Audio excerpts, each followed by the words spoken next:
ากว่าอายยังมีชีวิตอยู่อยากให้อายได้หักในหูน้องยังหวังหากินบ่ได้วันอายจากไป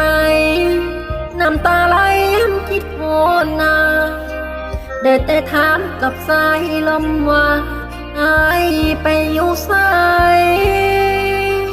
หากว่าบุญของน้องยังมีหากชาตินี้ได้หวนเคียงไกลอยากกระซิบนกเสียงเพลงไปน้องยังคิดหา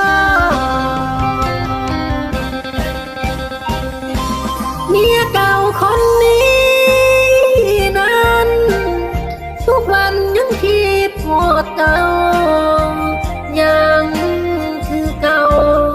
บ่ทันมีภัยเมียเก่าคนนี้นั้นยังอยากวนมาเคียงไกล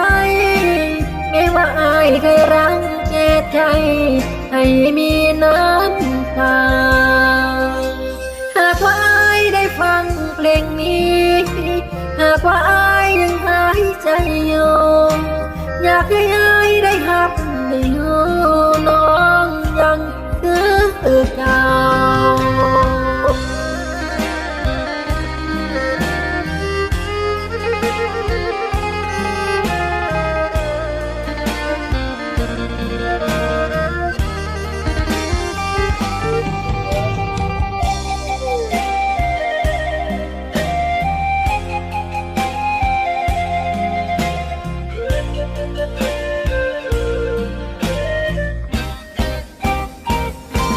เมียเก่าคนนี้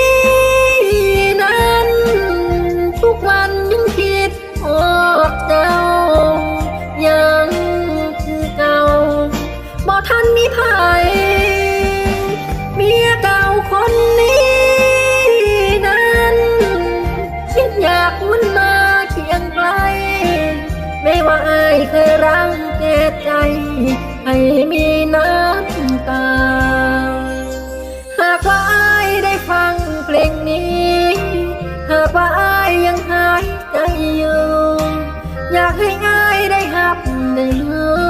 น้องยังคือเก่าเมียเก่าคนนี้